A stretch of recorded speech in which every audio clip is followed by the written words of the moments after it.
lacking compared to ONIC Esports? Well, ladies and gentlemen, the draft is set for Game 1. Aura Fire, and as well as ONIC Esports, they will head to the Land of Dawn. So let's witness together to see the conclusion for Game 1. Here early on already, you can say that Kabuki has actually opted to go for Demon Slayer instead of the normal high and dry, the usual emblem that we see him taking. A lot of teams, a lot of players have been experimenting with different emblems on this Fanny because that's just how weird or how dynamic the hero is. You can go with the Demon Slayer, you can go with the high and dry, you can go for the Festival of Blood as well. And I think no one has really found the right solution, so all these teams are just scrambling to try and see which exactly is the most efficient emblem. You talked about the Petrified Gushin, and I guess it wears here. Sans on the Petrified. Oh. Yeah, you can see here the Cables jumps in onto his Keyboy, forcing him to use the flicker early. Whew. No first blood just yet here in the first minute. Aura Fire, it seems like they are hungry for that first blood. They're definitely going to have more control early on here. And honestly, we'll just see how they go for this right here. I think what ONIC lacks right now is that range. If CW gets shut down, I honestly think Aura are going to have the upper edge. Aura definitely has a lot of pick-off potential, a lot of burst in the early game, but ONIC Esports, with the crowd control, right, they can be relatively secure. We saw that Aura Fire used a lot of resources to try and pick off Keyboy on that Ruby, but burning that flicker, he's able to actually survive. So I think that will be the story of the game. Can Aura Fire catch ONIC Esports off guard when their crowd control tools, their disengages, are not available to use? We'll have to see here, ladies and gentlemen, again. Aura Fire high here with this Popol and Koopa. I guess it makes sense. It can stun out the Gushin. But apart from that, it's gonna have a good time actually against the Beatrix. There you go. Here, Kyrie here picking up the turtle. Oh, Sans with that petrified goat. Oh! Gets taken down the top side though. CW with a solo kill. And now ONIC Esports with a smart disengage. That is a disaster, man. All across the map, ONIC Esports find success and they find a 1k gold lead. A solo kill coming in from CW against high on the Popol and Koopa. We have mentioned that when Kabuki gets flexed into the jungle position, High has a very limited time and experience in that gold lane, and it definitely shows. ONIC Esports, they can use this as, you know, a key to victory almost. It's very hard now, right, for Aura Fire, because what they could have played with was that winning lane in the gold lane, the Beatrix, Popol and Koopa lane, which Popol and Koopa should have a little bit of an edge in, especially early on. Now that the Beatrix is able to get that first kill on the board, it's going to help CW with those item power spikes. So Aura need to now rotate around to that top side, which they're doing. People here taking a chunk of damage, but no follow-up, no commitments just yet. The Sans collects his Genius Wand. Oof. The Gushin in the mid lane, that's a lot of damage, man. I had questions about it myself, but Sans has showed it's something to consider. And of course, there you go, Facehugger. The rotation cuts off there. Facehugger without Purify, he isn't able to escape, as we are now looking. Talent's prediction by X, 4-2. Yeah, I mean, it's not looking good at all right now for Aura Fire. And for me, for my prediction, because currently, Aura Fire aren't utilizing that winning lane they have in the gold side, right? They're actually playing around the jungle and around the turtle, which I really don't think Aura Fire can win. Like, in those team fights, you're up against a lot. But Fatal Links connects onto his Keyboy here. He gets taken down instantly. We can see here Kabuki. He wants CW. Oh my god, CW is in trouble. Ooh. With no spell in hand, he gets taken down. Aura Fire responds back here in the 4th minute. Oh my god, Sans! Killing spree for him as he catches Lilia. And now we can see her boost initiating onto his 2 members. No follow-up damage. On Esports though, they also respond back. Just as I mentioned, literally, they do that play, right? They play around that top side, the gold lane a bit more, and now they're already going for the turtle. Aura is looking for the pickoffs, the burst damage, but ONIC Esports, they're able to match Aura Fire's aggression purely based on the fact that their individual players are just so adept at playing aggressively.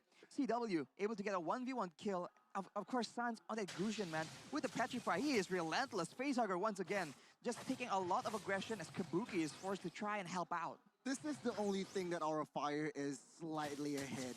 The clear in the midway, but now Kabuki jumps in onto Skivoy, not the right target. Kyrie will collect that lethal wonder. Emblem-wise, something significant here, Rashi. Demon You mean Slayer, as Donnie? you mentioned, for Kabuki and Kyrie. Gone. But I think the mystery shot for Sans will allow him to snowball a lot more, and that is scary, man. If he can get rolling, we've seen what Kyrie can do, and I think Sans, being, he used to be a jungler as well, so he definitely has that killer instinct, and our fire, they do not want to underestimate that at all. Oh, right now, Kyrie is actually going to look for that pickup. Heavy spin, Gani. Oh, heavy spin connects, and High is the first one to fall. We can see here Kabuki. Oh, he gets him down. Oh my god. Thankfully, he still has the steel cables to escape. But High, the gold laner from our fire, is taken down. You can see here, top side, Keyboy could not do anything as Kabuki picks up a kill. Now you really understand why Kabuki went on the Demon Slayer, right? As opposed to that high and dry. He's just trying to secure his own purple buff. That's the main winning condition for Aura right now in the early stages. Because we all know, in the early game, a lot of teams up against the Fanny like to actually just prioritize that purple buff, invade early, and Sans. Oh, Sans here. He will... my God. Oh my god, he escapes! My 5 members were on him, but no, he escapes. And now we can see here ONIC ESports with the re-engage, catches Facehugger, Godiva flickers away, and our fire here, they are behind at 3,000 gold.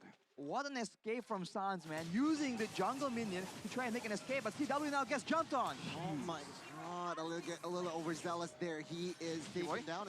Oh my. Kabuki gets taken down, but off camera, a solo kill occurs as Sans collects his 5 kills in this match. There's so much action all across the map. A kill in the mid lane, bottom side, a turtle take up top. They're just doing it really well now as Fluffy goes in again. Boots is the main target here. Facehugger collects the kill, but it's all said and done. ONIC ESports now, they want to invade as the jungler from our fire now. Who will win? I guess Kabuki will not have the purple buff. Kyrie getting that objective and calmly retreats. And now the Fanny is actually going to be really weak. Exactly, the stun though on towards Kyrie, and it seems like Godiva high. Facehugger not enough damage yet. A stun jumps in towards Facehugger.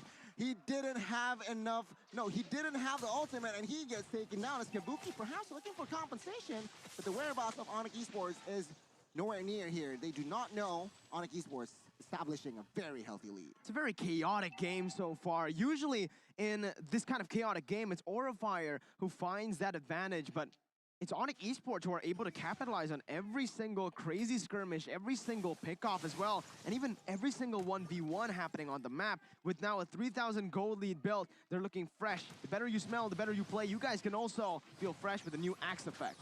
And speaking of looking fresh, they have fresh items in their inventory as well for ONIC ESports.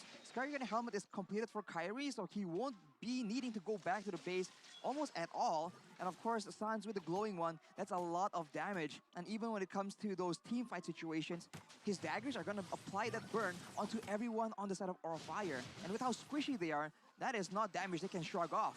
Kabuki now with the Malefic Roar though, maybe he can actually go for those 1v1 plays against the tankier members like Boots right here, right now.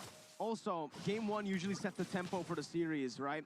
ONIC ESports, the fact that they have let Kabuki pick that comfort hero of his, it's going to be a huge mental hit towards Aurafire if they don't get a dub in this game. Oh, Fiddlings, I think next here as heavy spin will be popped. Kabuki is the main target here. Take a look at Kabuki as he gets shut it down. Sans picking up the gold leg, and ONIC ESports, they're not done here. Facehugger flickers away, luckily, and now ONIC ESports, they are going through the mid. They got it. Aurafire retreats. Oh my god, close. Very close there. Facehugger just a few seconds too fast with that recall. But again, ONIC ESports, this is what they do best. Once they get that lead, they just grasp onto it. They suffocate their opponent slowly but surely. Choke them out. And this is just the ONIC style of game. They snowball completely from the early stage and they don't let go. It's so high IQ as well, because right now with the advantage, they make sure that Facehugger, one of the main players on Aurafire, to make those plays happen, gets shut down, and afterwards, instantly, they use the Akai pick to try and make sure that Kabuki will not have the purple buff. Despite his best efforts, it really isn't working out, and now ONIC ESports, big goal again. Oh my god. Kabuki isolated there with Ruby in your comm is just easy as that to to catch a Fanny. Kabuki taken down 20 seconds here. ONIC Esports, they might take 2 base turrets here. There's not really much Aura of Fire can play with again, right? I mean, they lost that gold lane matchup, which they should have been able to actually utilize. Highest 2 levels below of a Beatrix in the 10th minute of the game. And with CW being 3-2-1 and having so much farm in his pocket, he's scaled up already. He's not in the late game, but it practically feels like a late game Beatrix already because of that damage that's coming through. He can siege down the turrets with the Renner, and he can just use that Nibiru in these team fights as ONIC are looking for that top side base turret. See here, the Lord is accompanied by 4 members of ONIC. He'll play. Passive is done, but no commitments, no engages just yet. And you can see here, Goldiva though jumps in and boots, taking a lot of damage. But no, ONIC Esports playing this rather carefully here, taking only 1 base turret. With the Purifier, man, Boots is just able to walk out of there, and now Sans is alone. Will he be able to get taken down? Oh, the solo kill. Sans is just too much. The daggers picking up the kill here. Kabuki gets taken down 3 times. 9,000 gold lead in the 11th minute. Not a good chase. It's looking desperate as well. Aura of Fire are really getting desperate, going for those crazy Hail Mary plays, and it's not working out. ONIC Esports are simply too far ahead for these cheesy engages to work for Aura of Fire, as ONIC are going to capitalize. Oh my god, Keyboy catches Face Thugger as Sans will take the double. Boots, though, will find a kill as well, as now 3 members trying to defend the base. 5 members from ONIC will try to focus on the base, and CW, he wants the base, and he gets it. 1-0, ONIC Esports. GG, man. ONIC Esports, the draft was phenomenal to counter the Fanny, but again, I did not expect every single lane to win in that fashion, in that way. An absolutely dominant game by ONIC Esports, and this is the ONIC we all know from the regular season. This is